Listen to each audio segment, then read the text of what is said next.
네, 태국 정부가 태국의 멸종 위기종 대왕조개를 채취한 SBS 예능 프로그램 출연자를 국립공원법과 야생동물보호법 위반 혐의로 현지 경찰에 고발했습니다. 제작진이 사과했지만 태국 당국은 반드시 이 출연자를 찾아내겠다며 강경한 입장을 고수하고 있습니다. 시청자들은 왜 아무것도 몰랐던 출연자가 책임져야 하느냐 제작진을 비판하고 있습니다. 정혁진 변호사님과 함께 자세히 알아보겠습니다. 안녕하십니까? 네, 안녕하십니까. 자, 정글의 법칙입니다. 오랫동안 고정 팬들이 있는 네네. 프로그램, 인기 있는 프로그램인데요. 네.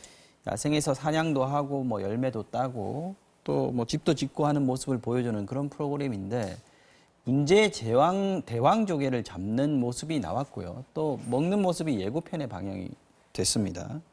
그냥 그런가 보다 했는데 이게 이제 대왕조개가 그냥 조개가 아니더군요. 네. 일단은 그 말 자체로 대왕이니까 네. 이게 대개 대왕조개의 크기가 1m고 네. 그다음에 굉장히 크군요. 무게가 200kg라고 합니다. 다 크면 그렇다는 얘기죠. 네네. 그다음에 심지어 발견된 것 중에는 1m 50cm에 250kg까지도 있었다고 그래요. 그럼 사람이 들 수 없는 정도의 굉장히 큰 건데요. 그다음에 대개 이제 거북이들이 오래 살잖아요. 근데 대왕조개도 100년까지 산다라고 하니까 그렇군요. 네. 일단 저희보다도 형님이실 것 같습니다. 이게 왜 문제가 되는 겁니까, 이게? 일단은 그 천연기념물, 우리로 치면은 천연기념물이고요. 그다음 더 중요한 게 국제 협약이 있어요. 네. 어떤 협약이 있냐면 멸종 위기에 처한 야생 동식물 종의 네. 국제 거래에 관한 협약이 있거든요. 거래에 관한 협약. 네. 쉽게 말하면 이게 국제적으로 멸종 위기에 처해진 그러한 그 동물이다, 그런 생물이다. 그렇기 때문에 보호되어야 한다. 그 보호되는 그러한 생물을 심지어 사냥해가지고 먹었다는 이야기니까 그 해당 국가에서는 황당한 이야기죠. 예컨대 우리나라에 호랑이가 많았잖아요. 근데 이제 외국 방송사가 우리나라에 들어온 거예요. 호랑이 잡았다 그러면 우리나라 법으로 처벌을 해야 되는 거죠. 그래서 몇 마리 남지 않은 그 호랑이를 잡아가지고 가죽을 벗겼다. 그걸 방송했다. 네. 이런 정도가 아닐까 싶습니다. 그렇군요. 태국에서는 말하자면 이제 채취가 엄격하게 금지되어 있는데 네네. 심지어 먹는 장면까지 예고가 됐기 때문에 네네. 가만히 있을 수는 없는 거고 네네. 지금 태국 정부 입장이 상당히 강경하더라고요. 그래서 우리나라에도 비슷한 법이 있는데 네. 태국의 국립공원법하고 네. 야생동물보호법이 있다고 해요. 제가 태국말을 모르니까 확인을 네. 못했는데 네. 그런데 거기에는 당연히 이렇게 그 멸종 위기에 처해진 태국에서 보호하는 그러한 동물을 잡는다든지 네. 거래한다든지 이럴 때에는 5년 이하의 징역이나 5년 이하의 징역. 그다음에 이제 2만 바트 이하의 벌금에 처해지도록 그렇게 규정이 되어 있다라고 합니다. 알겠습니다. 그런데 이게 출연한 배우였는데 이분은 멸종 위기종이고 잡으면 안 된다. 이걸 몰랐던 것 같아요. 일단 화면만 네네. 보면요. 네네. 근데 제작진도 이걸 몰랐다. 이건 말이 됩니까? 일단 그건 말이 안 되는 것 같고요.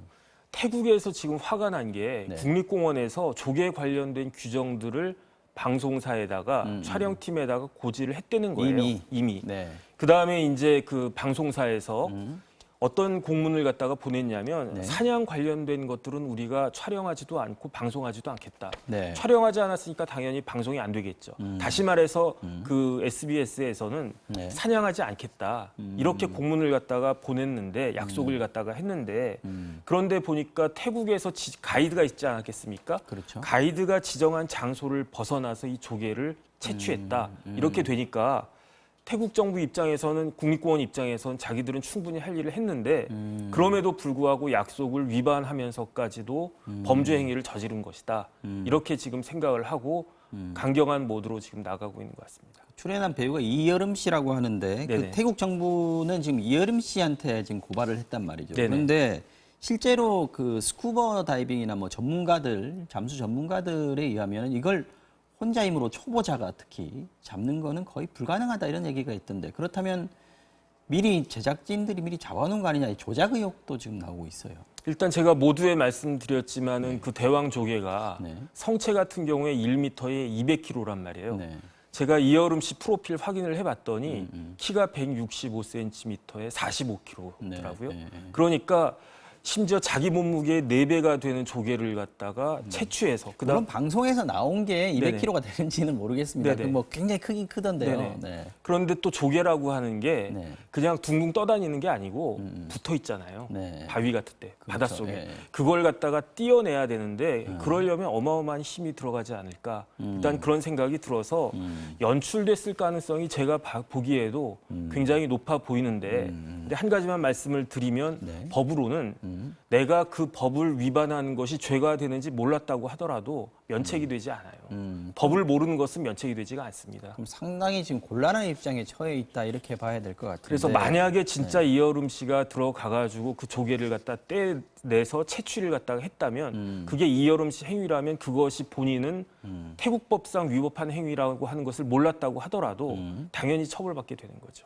지금 제작진에서는 출연자에게 피해가 안 가도록 최선을 다해서 노력하겠다 이렇게 얘기를 네. 했는데 네. 지금 어쨌든 아까 말씀하신 대로 태국 정부가 지금 겨냥한 거는 이여름 씨란 말이죠. 드러난 게 그러면 이여름 씨니까요. 그거를 네네.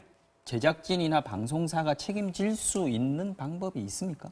일단은 공범으로 다 엮일 수 있을 것 같고요. 공범으로. 혼자 한 거 아닐 테니까. 그다음에 진짜로 만약에 연출된 거라면 네. 직접 그 조개를 채취한 사람이 이거 사실은 내가 한 것이다. 그렇게 양심 고백이라도 하는 것이 맞지 않을까 싶습니다. 네.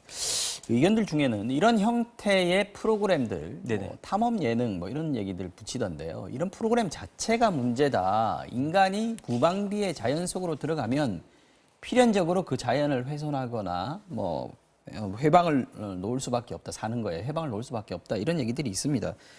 그런데 이제 출연자 보호, 출연자들을 보호하는 안전장치 이런 것들이 없어가지고 문제가 됐던 적 꽤 있지 않습니까? 이런 프로그램들에서. 그러니까 예컨대 아르디말로라고 있어요. 좀 아르마딜로? 우리가 네, 네. 아르마딜로. 네. 그러니까 우리가 보기에 조금 희한하게 생긴 그런 그 동물인데 그 아르디말로를 잘못 먹으면 아르마딜로입니다. 아르마딜로 한센병에 걸릴 수 있대요. 아, 그래요. 그런데 그걸 모르고 먹었던 그런 경우도 있었던 것 같고 요리를 갖다가 하는. 네.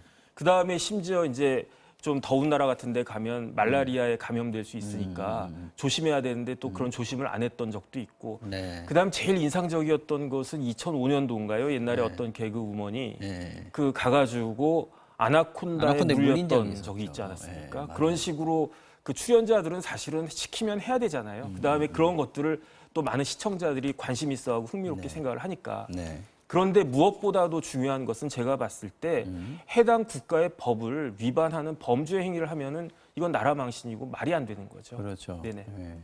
이게 이제 제작진들로서는 우리가 흔히 이제 그림이라고 표현을 합니다만 그림이 좋으면 찍고 싶은 욕심이 있을 수는 있어요. 하지만 지켜야 될 선들이 있는 것인데 이런 부분들 좀 조심을 하고 했으면 좋겠다 하는 생각이 듭니다. 자, 이슈 하나 더 보겠습니다. 자, 베트남 출신 아내를 2살배기 아들 앞에서 3시간 동안 폭행한 남편.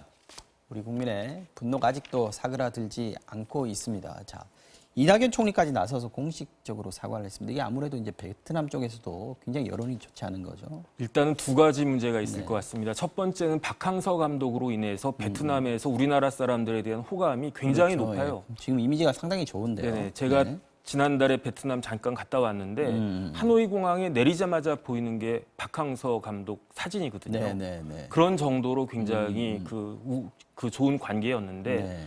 더군다나 지금 또올람 장관이라고 베트남의 공안부 장관이 한국에 와 있어요.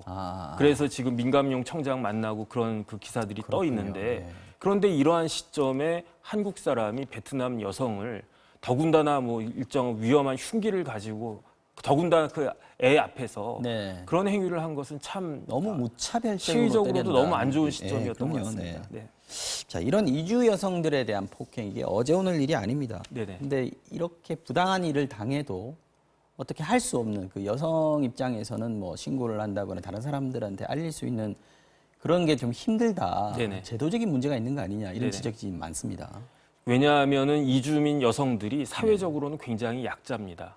예컨대 한국 사람하고 결혼을 했다고 해가지고 네. 한국 국적이 자동적으로 취득이 되는 게 아니거든요. 국적 취득한 요건이 상당히 까다롭습니다. 왜냐하면 그건 또 이유가 있는 것이 이렇게 위장 결혼해가지고 우리나라 국적을 취득해가지고 뭐 이런저런 무리를 일으킨 경우들이 많기 때문에 그렇기 때문에 국적을 취득하기 전에는 비자를 받아야 되거든요. 사증을. 그렇죠. 네. 그래서 출입국관리법 시행령에 보면 사증의 종류가 여러 가지가 있는데 네. 그중에 결혼 비자가 F6거든요. 어. 그래서 이제 그 비자를 갖다가 받아야 되는데 그 비자를 받고 유지하기 위해서는 한국인 남편의 도움이 굉장히 절대적으로 필요하죠. 신원보증. 신원 보증 같은 것도 필요하고 뭐 재산 요건, 뭐 범죄 경력 조회, 소득 요건 그런 것들이 네. 여러 가지가 필요한데 네. 이런 부분들에 있어 그다음에 또 외국인 여성이 한국말도 잘 못하지 않습니까? 그러니까 한국인 남편이 그 부분들을 다 그 케어를 갖다가 해줘야 되는데 네. 그렇기 때문에 의존할 수밖에 없고 더군다나 대개는 이제 남자가 나이가 많고 여자는 또 굉장히 이번에는 나이가 30세였지만 대개 뭐 20대인 경우도 많고 그렇지 않습니까? 네, 네. 그러니까 사회적으로나 경제적으로나 그다음에 현실적으로 굉장히 약자의 입장에 서 있는 경우가 많이 있습니다. 근데 이 남편 말이죠. 네네. 지금 뭐 경찰에서 영장 실질 심사 받고 나오면서 기자들한테 얘기를 하던데 들어보면은 아직도 전혀 반성을 하지 않고 있다는 생각이 듭니다. 그러니까 저도 깜짝 놀랐는데 다 때린 이유가 있다. 맞을 만한 일. 일입니까 이게 정말? 그러니까 뭐 네. 좋게 말하면 핑계 없는 무덤이 없다라고 하는 건데 그런데 어떤 사람도 다른 사람을 때릴 수 있는 권리는 없는 거고요. 네. 그 다음에 말이 안 통해서 때렸다라고 했는데 말이 안 통한다라고 하면 누구 잘못이겠습니까? 그게 그 베트남 여성의 잘못이겠습니까? 한국인 남자의 잘못이겠습니까? 아직 말이 안 통하면 본인이 베트남 말이라도 배웠어야죠. 그럼요. 정신을 못 차리고 있는 거 아닌가 싶은 생각이 듭니다. 지금 피해 여성 네네. 지금 이혼을 요구하고 있다 그러고 네. 남편에 대해서 강력한 처벌 요구하고 있다고 하는데 이혼하게 되면 베트남으로 돌아가야 되는 거 아닙니까 혹시? 원칙적으로는 이혼하면 베트남으로 돌아가야 됩니다. 왜냐하면 한국 사람하고 결혼을 해도 한국에서 2년 이상 살아야 되거든요. 그런 다음에 이제 그 국적을 취득할 수 있게끔 되는데 네. 그런데 그 이전에 이혼을 하게 되면은 그러면은 이게 가장 결혼일 가능성이 높다. 그렇게 봐가지고 국적 취득이 어려울 수가 있는데 다만 예외적으로 이와 같은 경우는 이혼 사유가 베트남 여성에게 있는 경우가 아니기 때문에 그렇죠. 이러한 때에는 법무부 장관이 상당하다고 인정을 하면 방법이 그러면 한국 있군요. 국적을 취득할 수도 있습니다. 알겠습니다. 여기까지 알아보겠습니다. 이슈 완전 정복 여기서 마무리하죠. 지금까지 정혁진 변호사와 함께했습니다. 고맙습니다. 네, 감사합니다.